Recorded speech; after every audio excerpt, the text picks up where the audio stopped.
Esteemed guests, welcome to attend the Beijing Two Zones and Cooperation Globalization and 9th China Inbound-Outbound Forum.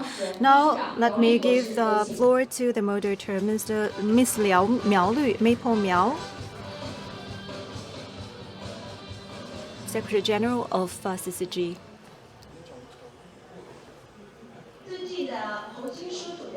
Esteemed Vice Chairman Junshu, distinguished Vice Minister Xiaozhun, and distinguished Your Excellencies ambassadors, we're very happy together to attend the Beijing Two Zones and Corporate Globalization of 9th China Inbound-Outbound Forum. Now, first of all, I'd like to invite Mr. Huiyao, President of CCG and Vice Chairman of China Association for International Economic Cooperation, to give the opening remark.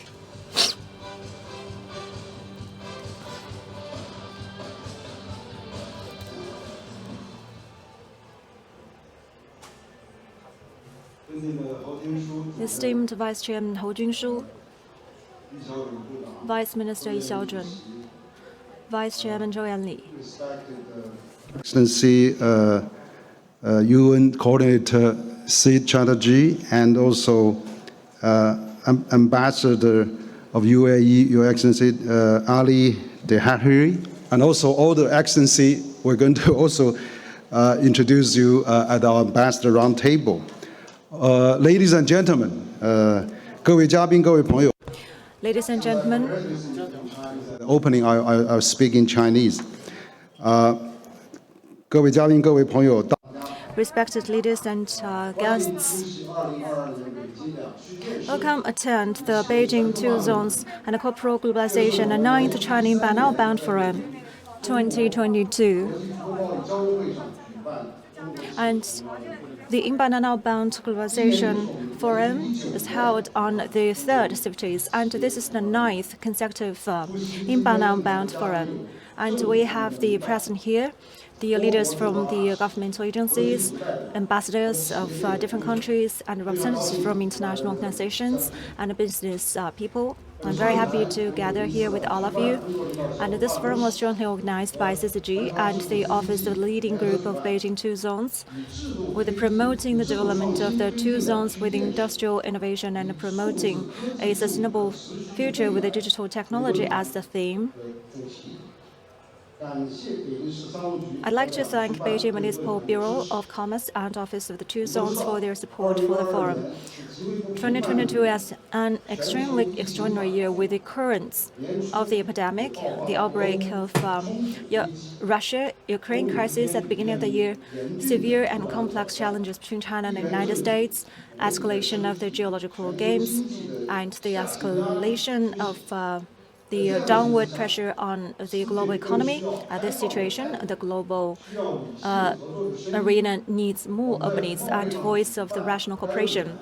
It is the right time for us to hold this forum at CIFTIS.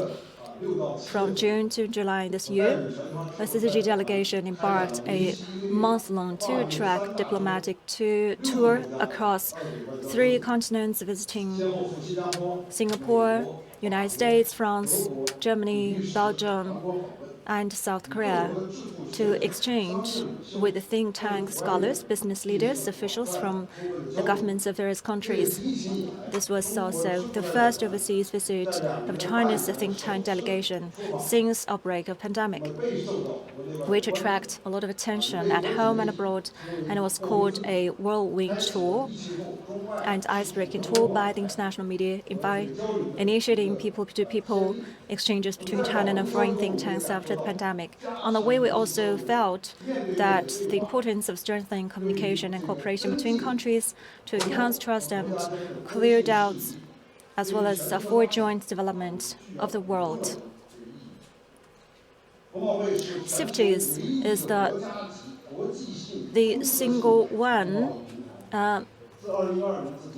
trading services platform at national level, international and comprehensive service trade platform in the world, and it has been held for 10 years since 2012, which also demonstrates China's firm determination to expand a high level of openness.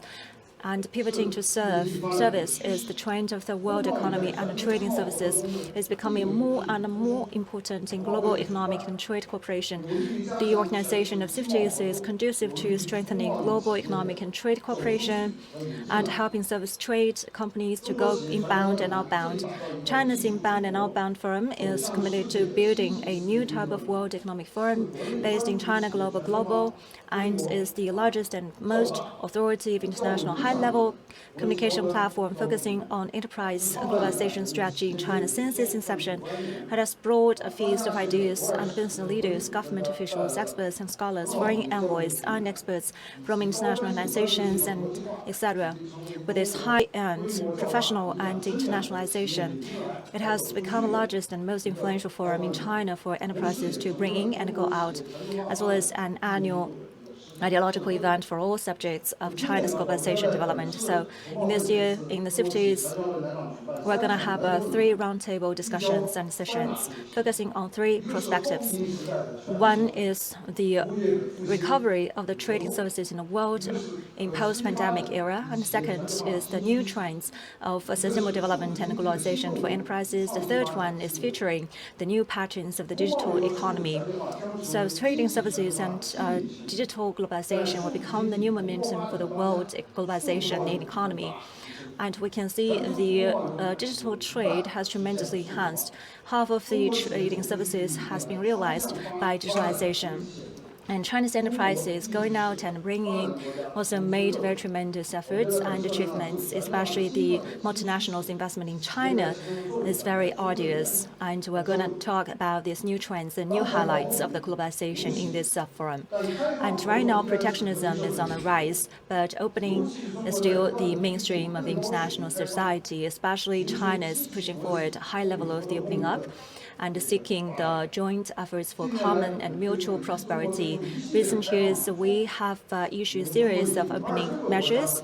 For example, China has signed 19 free trade agreements with 26 countries and regions, and we have enacted the RCEP, and China had made promises within 6 years the trading services would be realized from would be from the positive list to negative list. And also we have rectified the application for CPTPP and DEPA. And days before, we have set up the working group of the EPA and pushing forward the negotiation of the EPA.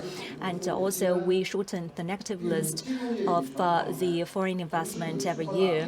And we opening up the financial resources and services, and we expand the opening up of telecommunications, the medical care, and many other areas of trading services. And also we want to expand our coverage of trading services, opening up as much as possible, covering more than 120 countries and regions. In 2020, U.S. is still our biggest trading partner, although we are at a very extreme, severe situation between each other. So we believe that the 2 zones in Beijing can become the test stone for innovations and pioneer the travel tourism and studying overseas and scholarship, visiting and cooperation in trade and commerce between China and other countries will become the momentum to recover the trade as well as the cultural exchanges. With the improvement of the control of the epidemic, we can see the recovery of the study from overseas to China, and the personnel holding the APAC cards will have no need to apply again for the visas. And also there is a lot of improvement for the arrangement of the quarantine. For example, the 9th version of the control and prevention of the pandemic regulations has shortened the quarantine time from 14 plus 7 days to 7 plus 3 days. So we believe the tourism and the travel businesses will recover very soon. Tourism count for a very big chunk in the global trading services, about 10%. Hopefully in the post-pandemic era, the science and technology education and culture and entertainment can gain a lot from trading services globally. And we're very happy to see you here to attend this forum. Many thanks to all of the support from different corners of life and reports from the media friends and the live streaming online. And we will focus our consensus on the discussion, and I hope this forum a great success.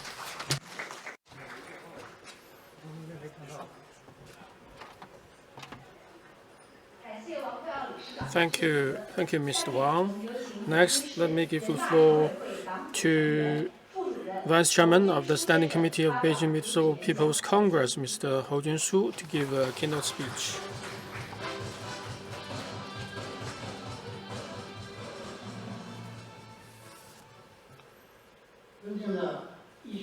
Vice Minister Xiaozhun, Dr. Wang Yaohui, Vice Chairman Mr. ZHOU, good morning, ladies and gentlemen. It's a great pleasure to attend the 9th China Inbound-Outbound Forum at CIFTIS in the beautiful season of autumn to discuss new challenges and opportunities in the new era and discuss new measures for the development of the two zones in Beijing. On behalf of the Beijing Municipal Government, I would like to extend our warmest congratulations to the forum and very warm welcome to the distinguished guests and media from the friends. China International Fair for Trading Services has been co-sponsored by the Ministry of Commerce and Beijing Municipal Government. It is a national-level international fair and is conducive to promoting development of services trade and high-quality economic development. Beijing is in a leading position in terms of opening up of the service sector and services trade. In the first half of this year, service sector account for 84.6% of the total GDP and more than 30 percentage points above the national average. President Xi Jinping, in the CIFTIS of 2020 and 2022, announced that the central government would support the development of two zones in Beijing and do the pilot in terms of high-level free trade agreement. And Beijing can be a testing ground for institutional innovation. And he encouraged Beijing to make new headways. On one hand, we continue to provide more facilitations to companies and people and expand the group that benefit from the two zones policies. On the basis of the reform of the two zones, centered around scientific innovation, digital economy, and biomedicine, we are providing another 320 items of new reforms, and Beijing has provided 70 innovative or breakthrough policies. For example, pilot for preferential corporate income tax for VC companies, and also pilot for integration of domestic and foreign currencies, etc. On this basis, we continue to expand our assistance to companies, and we continue to reduce taxes for technology transfer. The transactions at the Equity Exchange Center is also making new progress. And also the pilot program for approval upon application reduced 80% of the time for setting up high-tech companies. And our IPR insurance pilot program covers 3,366 patents of 300-plus companies. So the two zones policies are benefiting more people. On the other hand, we are improving the business environment. We are developing more than 60 service platforms, including the Beijing International Big Data Exchange. And we have also launched the digital stamp for 340,000 companies. And we are working very hard to help small and medium-sized companies to get finance. 18 companies have finished IPOs. We also released 6 reform policies for capital account facilitation. So by a number of institutional innovation, we are improving the business environment for companies. After the development of the 2 zones, we have introduced the fully foreign invested payment company, PayPal, and also the hydrogen fueling companies. Altogether, 3,200 projects. In the first 7 months of this year, Beijing utilized a total of $13.58 billion US dollars. Imports and exports amounted to 1.99 trillion RMB, up by 29.9% and 17.4%. So, inflicted by the COVID, the open economy of Beijing still shows a very strong resilience and vigor. Ladies and gentlemen, in the new era, we have new mission and there is new requirements, and Beijing is going to continue to promote the development of the 2 zones and deepen our cooperation with foreign missions, international organizations, and commerce associations. We're going to improve our service, and hopefully we can work together to create a more open, mutually beneficial tomorrow for everyone. Again, I would like to thank all the distinguished guests and our friends for your support and trust to Beijing. I wish this forum every success. Thank you.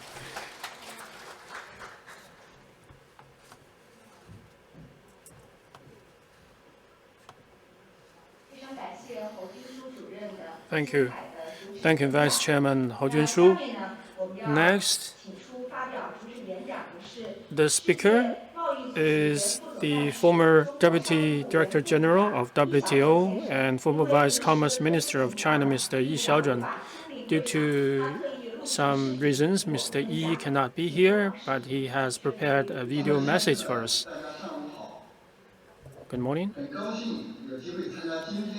It's a great pleasure for me to attend the forum today and share with you my view on the global economic governance in the post-pandemic era.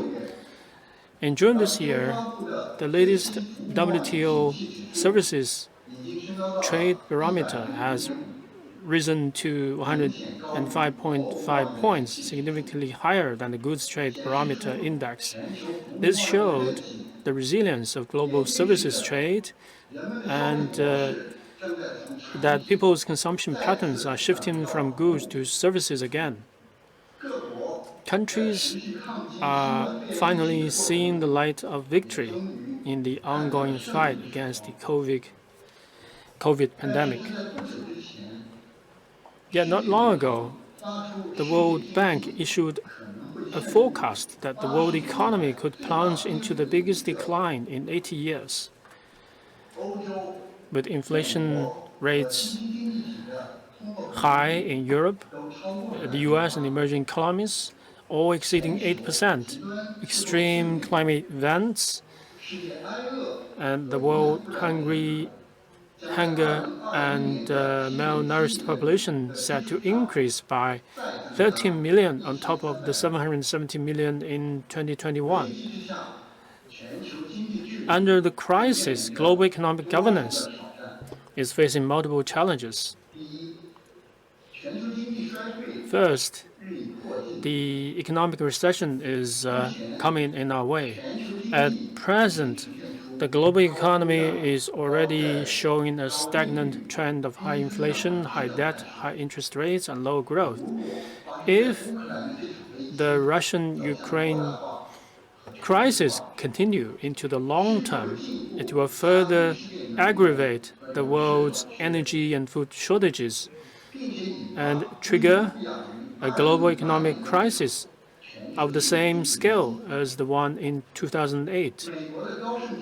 In May this year, Goldman Sachs economists warned that the probability of a recession in the US economy is increasing. They called for the U.S. economy to be prepared for a recession. If the U.S. economy collapses, the financial tsunami of 2008 is likely to play out again on a global scale. Many economists are pessimistically predicting that this crisis is coming our way, but the world seems unprepared for it. We're not ready. Secondly, multilateral governance organizations are breaking up. Although the financial crisis in 2008 was fierce and devastating, fortunately, the major economies at the time show the political will to cooperate. They urgently set up the G20 cooperation mechanism to lead multilateral corporations among the IMF, the World Bank, and WTO, which eventually stopped the financial crisis. But after the outbreak of the Russia-Ukraine conflict, the three Bretton Woods institutions responsible for global economic governance had serious divisions. And the G20, which is the last line of defense to lead the response to the economic crisis, is now also not able to function properly.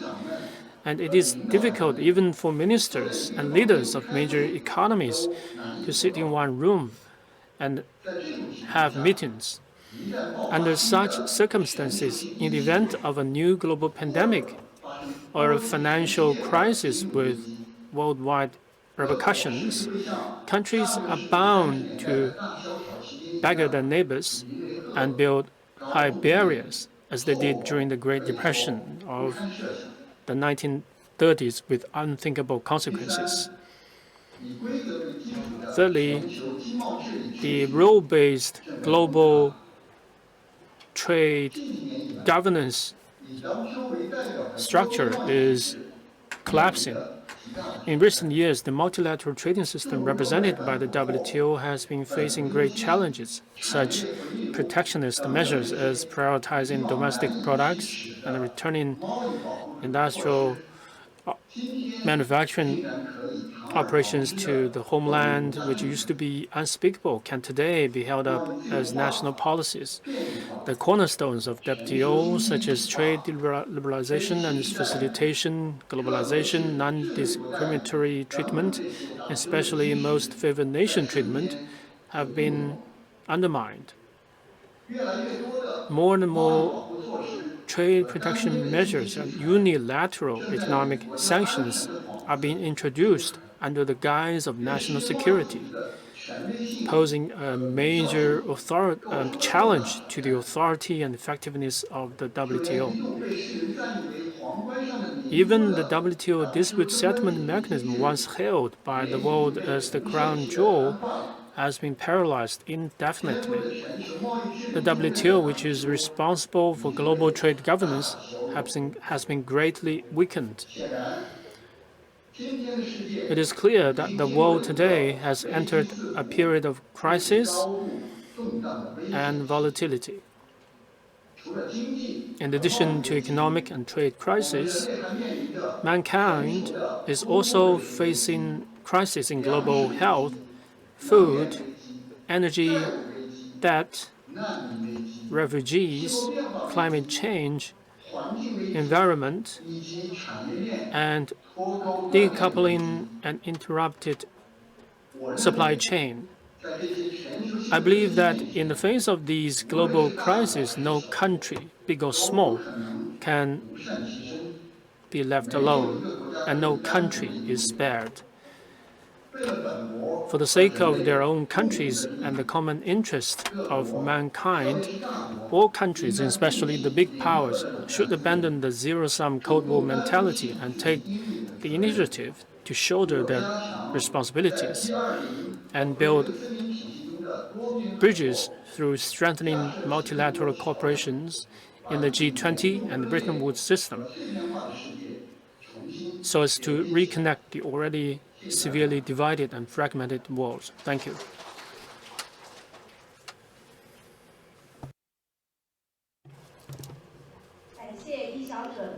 Thank you, Vice Minister Xiaozhun. Next, we'd like to invite the ambassador of the UAE to China. Ambassador from UAE, which is the 50th 2020 country of honor. Welcome.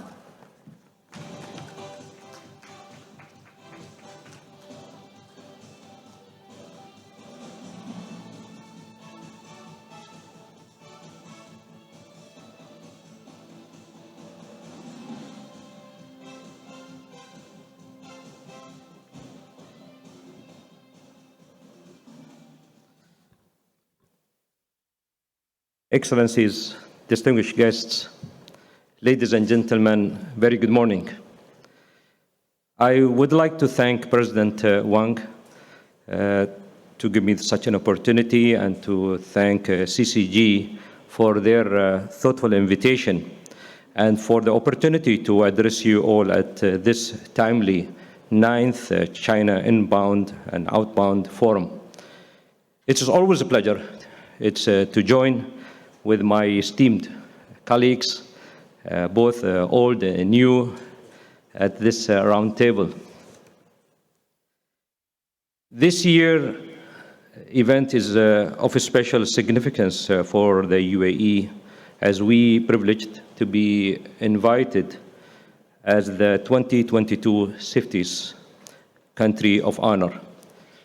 For this, I would like to extend my appreciation to the forum organizers for their recognition of the UAE as a global center for trade and services. At the present, the international outlook appears increasingly grim. Ongoing regional conflicts have contributed to the destabilization of our global community.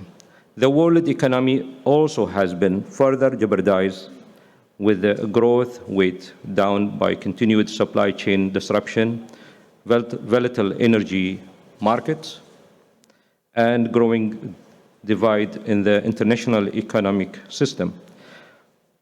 Most concerningly, these dim economic conditions have resulted in the deprioritization of urgently needed environmental efforts by the policymakers around the world. It is such times that diplomacy is permanent.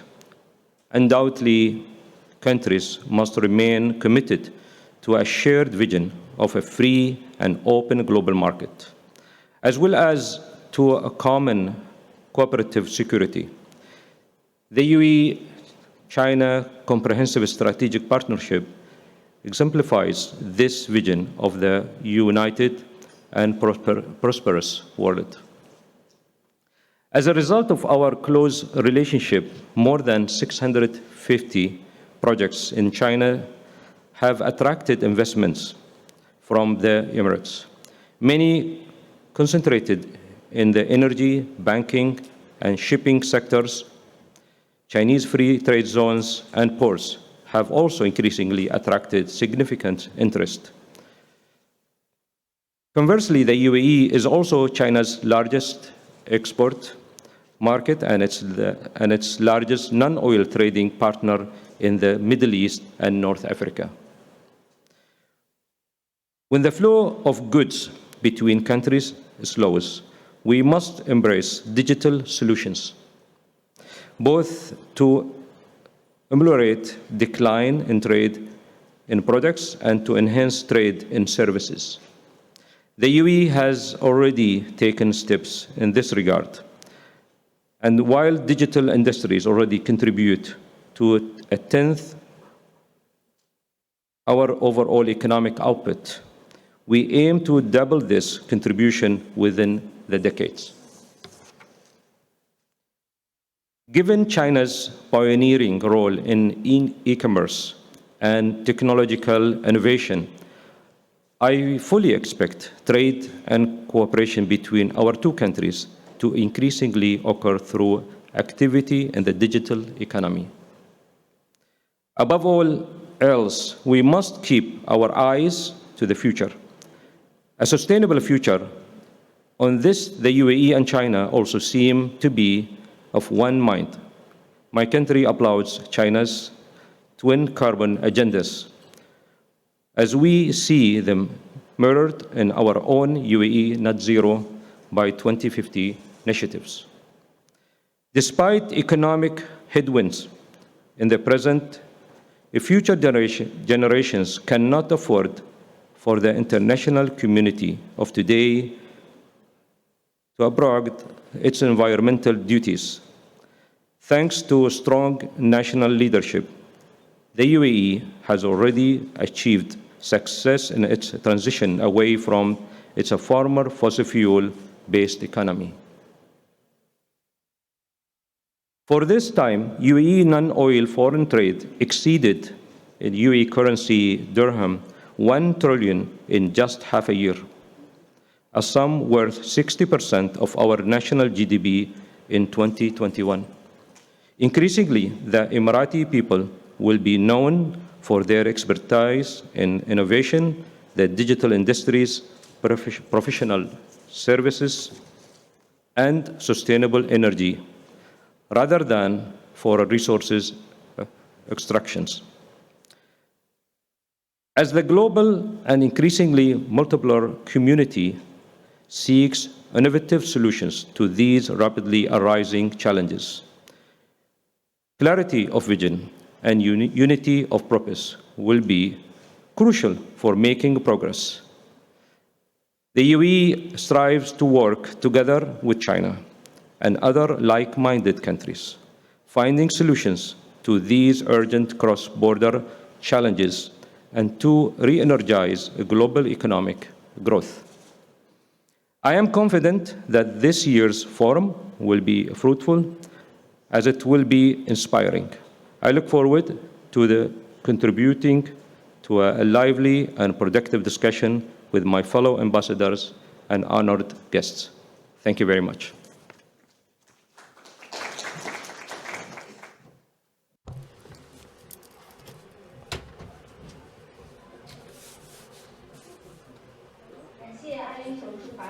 Thank you, Your Excellency, Ambassador. Now I'd like to invite CCG Advisor and former Vice Chairman of China Insurance Regulatory Commission, Mr. Zhou Yanli, to come to the stage.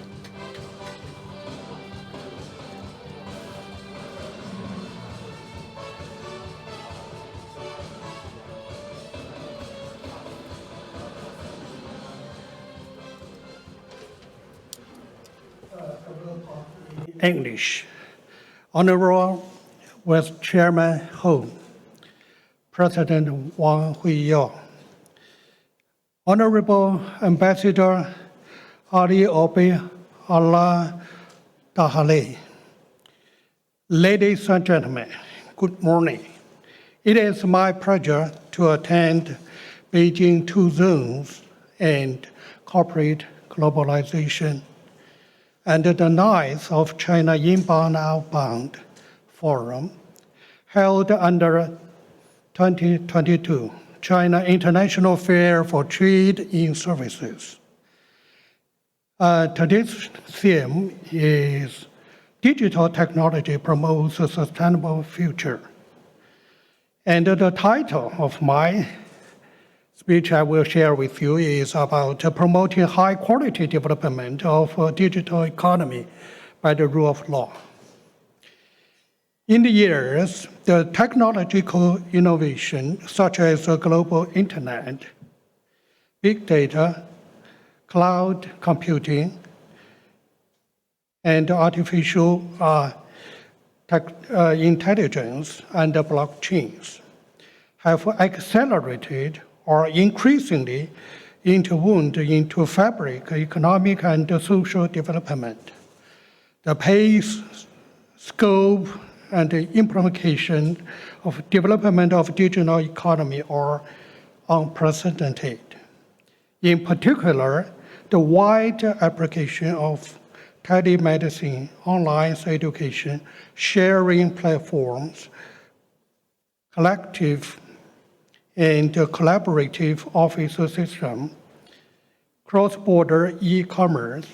During the pandemic, it plays an important role in maintaining economic stability and facilitating global anti-pandemic cooperation in many countries.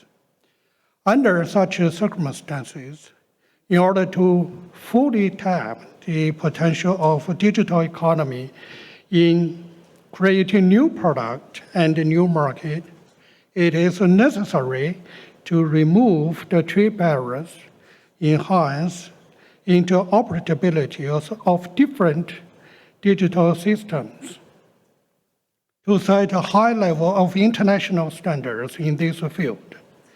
This will also help the countries across the board seize the opportunities brought by the digital economy and jointly address the challenges in the area of privacy protection and data security and public oversight. Many countries have recognized the huge potential and the importance of digital economy and have initiated or participate in the international rulemaking for digital economy. 86 WTO members have joined e-commerce negotiations under multilateral framework. The OECD, APEC, and the G20 have issued their own principles and initiatives regarding privacy protection, cross-border data flow in the digital economy. Some countries have signed specialized digital economy agreements or digital trade agreement, such as the Digital Economy Partnership Agreement, DEPA, and other bilateral digital economy agreements. Many free trade zones, including the Regional Comprehensive Economic Partnership Agreement, RCEP, and the Comprehensive and Progressive Trans-Pacific Partnership, CPTPP, also oversight and covered the digital trade issues. In October 2021, Chinese President Xi Jinping said that China will actively participate in the international cooperation on digital economy and also joint negotiations on the digital economy issues in the international organization. China will carry out bilateral and multilateral cooperation on the digital governance, maintained and improved multilateral governance mechanism on the digital economy. On October 30th, 2021, President Xi announced the China decisions to apply to join DEPA. China's reform and opening up calls for further integrations into regional and world economy. China will observe the advance all around the systematic opening up and promote institutional opening up based on the rules, regulations, management, and standards. Joint DEPA is in line with China's efforts to strengthen the international cooperation on digital economy and promote innovation and sustainable development. This will help China to join on international experience and to improve its own governance in digital economy. It is an important step for China to further deepen reform and promote high-level opening up. Following the principle for digital civilization in the benefit of mankind, China will not only seize the opportunity brought by the internet, but also properly respond to the ensuing challenges. China will fully draw on the good practice and experiences in legislation from major countries and regions in the world, and continuously improve its own digital economy and legislation in balancing development and security. China will gradually establish effective legislative system which will lay the sound basis for the development of a digital economy. China has established a high-level framework in the area of digital economy. CAFIEC Code provides for full-scale protection for personal information, identify the responsibilities of network infringement, and relevant coping principles. The CAFIEC Code also includes data and virtual property for protection of legitimate rights regarding cybersecurity, data securities, and citizens' personality rights, personal information, and property. China has also promulgated and revised relevant laws and regulations, such as the telecommunication regulation and administrative measures for Internet information services, and the law on protection of minors. These are part of China's ongoing efforts to improving judicial protection in light of new situations and issues arising in the process of Internet development. China has basically established a specialized legal system for digital economy-related issues in line with international progress on the Internet legislation. China, together with other countries in the world, is exploring establish a legal framework for data security, improve cross-border data flow rules, establish a personal information protection system, intensified legal reform regarding the Internet anti-monopoly, and set a high requirement for online content management. These moves are aimed to better meet challenges posed by development in digital economy to existing legal system. In keeping with the international standard, China promulgated the cybersecurity law in November 2016, which laid the security foundations for healthy development of informatization. In June 2021, the data security law has promulgated, which provide a legal guarantee for data security protection, data development, and utilization, the protection of legitimate rights and interests of individuals and organizations. In August 2021, China has promulgated the Personal Information Protection Law, which provides legal framework for protecting rights and interests of personal information, regulating personal information processing activities, and promotion appropriate use of personal information. At present, the detailed implementation rules for 3 above-mentioned laws are in process of public consultation. China's approach to digital economy are becoming more refined and practical. Digital economy will become more practical. Moreover, China has further improved the legislation on the e-commerce, e-signature, sharing economy, and internet finance. Platform governance and consumer rights protection, anti-monopoly system, and safeguarding the development of a digital economy. At the same time, China continues to optimize the policies for development of digital economy.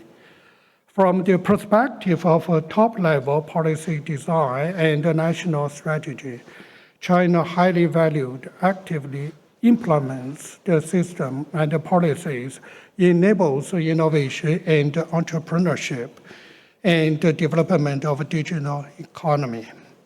From the perspective of implementation, China adopts inclusive and prudent supervision in the actual practice. In the business environment for the digital economy in China continues to improve. China's global ranking has risen and rising to right now 31st place on the front of reform and innovation concerning market access. China has piloted the notification and commitment systems for certain type of value-added telecom services in the free trade zones, and fully implement the market access reform and separating certificate from the business licenses. On the front of business technology, China has expanded its use of supervision sandbox to create innovative rules for fintech supervision that is on par with international standard. On the front of e-government service, China's national integrated government services platform is continuously improving, making China one of the highest ranking countries in the world in terms of e-government development index. Ladies and gentlemen, with the official launch of a 14th five-year plan, China has issued a development plan for focusing on the digital economy that has made a special arrangement enhance international cooperation in the area of digital economy. Looking into the future, China will further promote integrations of digital economy into the new pattern of global development, inject new momentum into common development of a global digital economy. Thank you. Thank you very much all.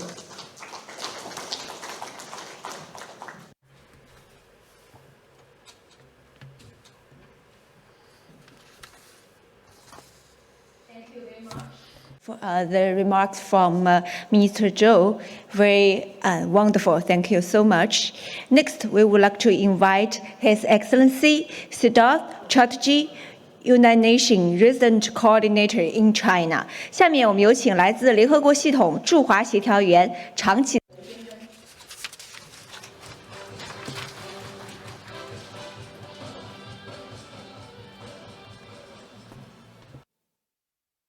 Excellency Mr. ZHOU Junshu, the Vice Chairman of the Standing Committee of the Beijing Municipal People's Congress, His Excellency Mr. Xiaozhun, former DDG of the World Trade Organization, His Excellency Ali Obaid Al-Daheri, the Ambassador of the United Arab Emirates to China, His Excellency Mr. Zhao Yanli, former Vice Chairman of the China Insurance Regulatory Commission, and Mr. WANG Huiyao, President of the Center for China and Globalization. Excellencies, distinguished guests, ladies and gentlemen. First of all, I want to thank the Center for China and Globalization for this invitation to address the 9th China Inbound-Outbound Forum.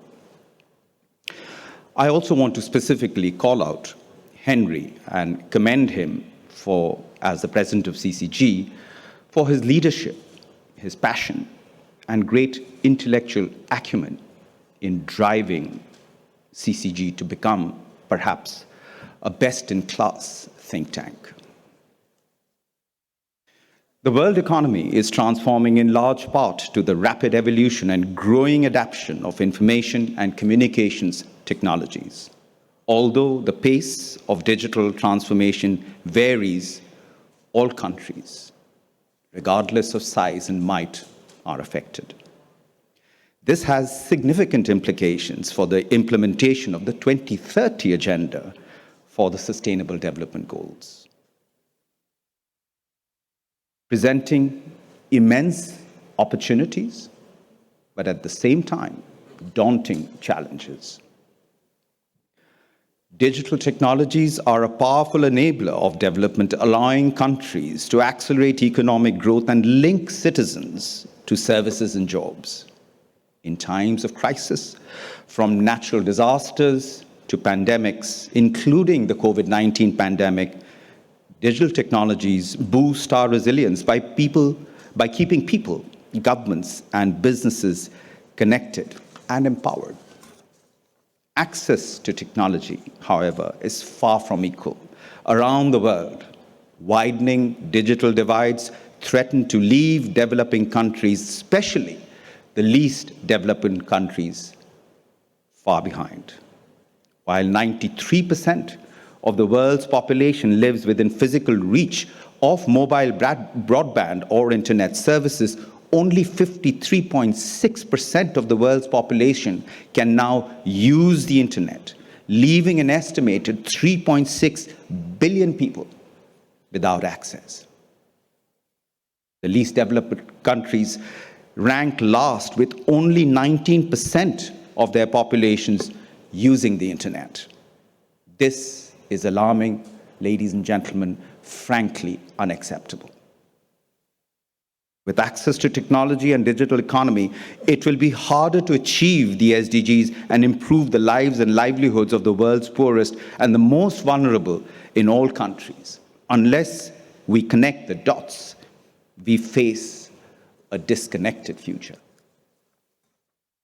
It is paramount, therefore, that we foster digital inclusion, work to close digital divides, ensure that data-driven digitalization can accelerate global opportunities with which we can mitigate potential consequences. Urgent action is needed to ensure emerging technologies are made a global public good, equally accessible to all geographical regions and every section of society. Building an effective architecture for global digital cooperation in areas such as artificial intelligence can better support the attainment of economic, social, and environmental objectives of the 2030 Agenda. Disinformation, misinformation, cybercrime, the spread of violent extremism and terrorism, and online abuse and harassment, particularly targeting women and children, must be addressed to reaffirm the centrality of human rights and the individual in a digital era. This requires greater engagement from all countries. As the United Nations Secretary General, Mr. Antonio Guterres, has said, and I quote, "We have a collective responsibility to give direction to these technologies so that we maximize benefits and curtail unintended consequences and malicious use." End of quote. The UN Secretary General's roadmap for digital cooperation lays out a roadmap in which all stakeholders play a role in advancing safer, a more equitable digital world, one which will lead to a brighter and a prosperous future for all. Ladies and gentlemen, today's forum provides a timely opportunity to bring relevant stakeholders, showcase solutions, and nurture partnerships to advance digital cooperation. China, as the world's second largest economy, leads the world in many applications of digital technologies. But these trends also come the duty for all countries to harness technology responsibility. The moment calls for new and improved governance of the digital space, nationally and internationally, based on international norms and standards. Here, the United Nations and China is keen to act as a bridge to leverage China's relevant development experience, including in digital technologies, for the benefit of the developing countries. We stand ready to offer our support and technical expertise. No country, institution, or company has the resources to achieve the SDGs alone. Strengthening multilateralism is our only choice.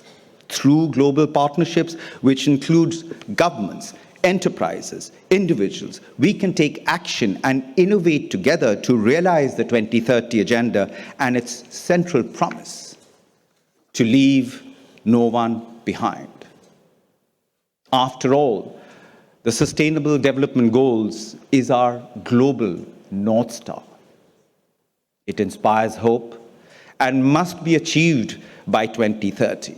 And to do that, the UN Deputy Secretary General, Ms. Amina Mohammed, often reminds us when she says, we have to flip the orthodoxy. Thank you very much. 谢谢.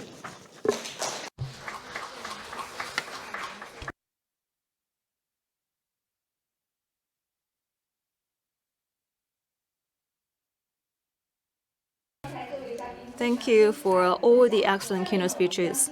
Now we will move to the photo group. I'd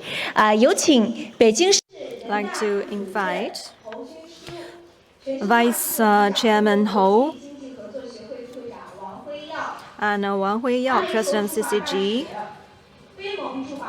and the ambassador from UAE, from the African Union to China, and from Australia, from Belgium, from Malaysia, from Mozambique, from Nepal, from Peru, and the Vice Director General, Madame Liu, from China's Commerce Bureau, Beijing Commerce Bureau. Please come to the stage for a group photo.